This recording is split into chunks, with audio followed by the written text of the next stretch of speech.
내가 어렸을 적에 시골에 살았던 적이 있었어. 초등학교 4학년 때부터 중학교 1학년 때까지였지.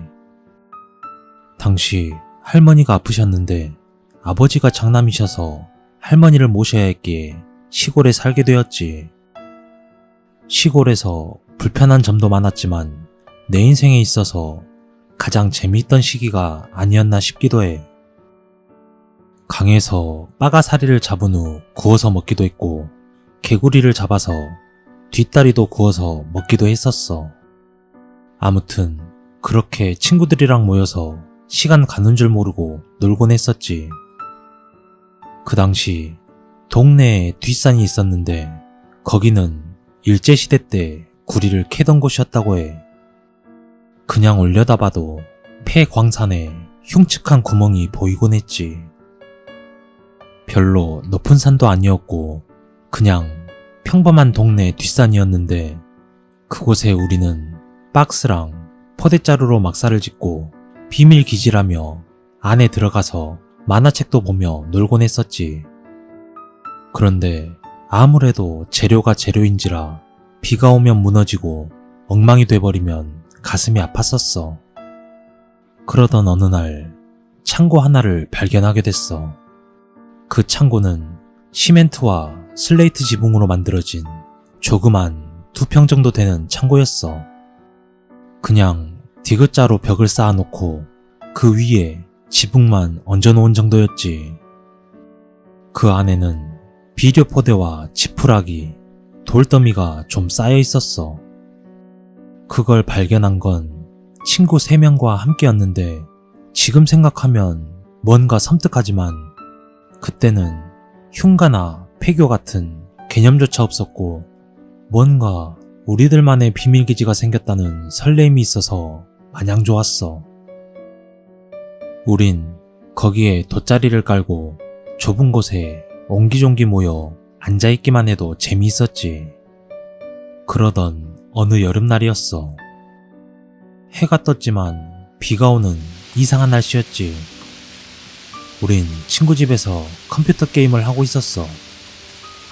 조금 지나자 비도 그치고 몸도 근질거려서 그 비밀기지를 가자고 얘기가 나왔어. 그리고 비 그친 찝찝한 날씨에 옷을 다 버려가며 등산을 시작했지. 그렇게 기지에 올라가다 갑자기 소변이 마려워 친구들은 먼저 가고 난 조금 뒤처지게 따라가다 도착할 때쯤이었어. 야! 친구 한 명이 갑자기 큰 소리를 지르는 거야. 난 이건 또 무슨 장난이지? 라는 생각을 했지. 따라가 보니 그 친구 한 명이 기지를 쳐다보며 멍하니 서 있기에 나도 그쪽을 쳐다봤어. 근데 친구 중 한 친구가 기지 안쪽에서 까만 치마 같은 걸 두르고 엉덩이를 흔들고 있었어. 마치 짱구가 홀라홀라 춤을 추는 것처럼 말이야. 난 그 상황이 웃겨서 뭐하냐고 소리치면서 쫓아갔지. 근데 한 발짝 다가갈수록 자세히 보이기 시작하는데 점점 다가갈수록 친구가 아닌 것처럼 느껴지더니 결국 그것이 뭔지 눈에 제대로 보인 순간 난 기겁을 했어. 그건 친구가 까만 치마 걸치고 훌라춤을 추는 게 아니라 하얀 옷을 입은 여자가 물구나무를 선 채 긴 머리를 양쪽으로 미친 듯이 흔들고 있는 거였어.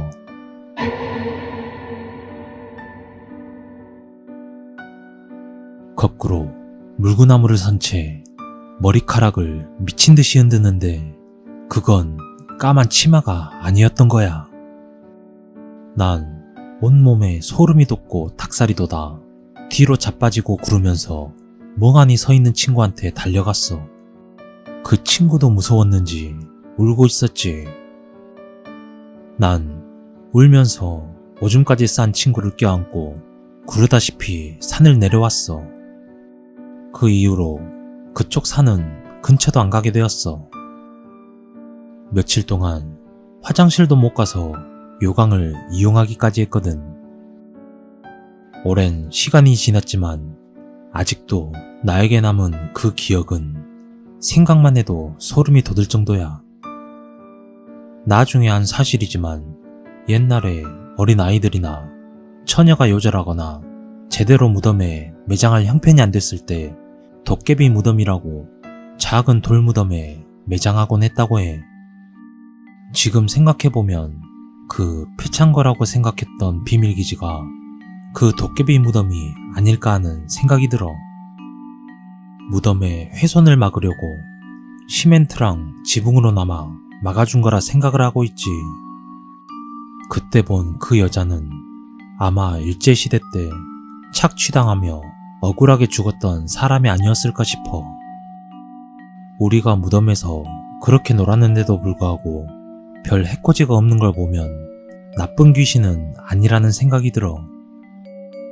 아직도 가끔씩 악몽이라도 꿀 때마다 옛날 기억이 떠오르면 무서워서 잠을 이루지 못하곤 해.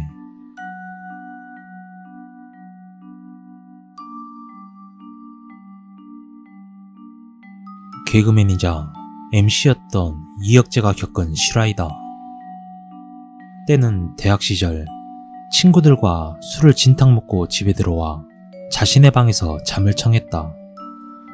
그렇게 한참 자는데 이상한 느낌이 들어 눈을 떠보니 자신의 옆에 웬 여자가 누워 있었다.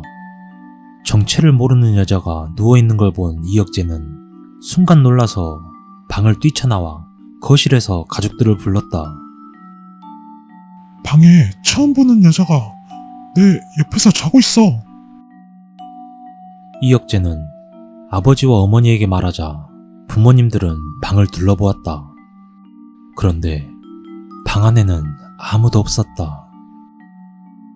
뭐지? 헛것을 봤나? 이혁재는 착각을 했다고 생각을 했다. 너 혹시 내 방에서 잤었냐? 여동생에게 물어보았다. 하지만 여동생은 오빠 방에 들어간 적이 없다며 황당해했다.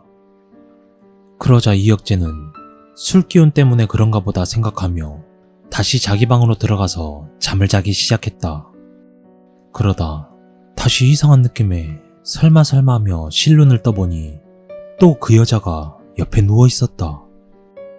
무서움이 극에 달한 이혁재는 방을 뛰쳐나와 가족들을 부르려고 했지만 그 자리에서 기절했다. 그때 당시 가족들은 모두 제주도에 여행 중이었다고.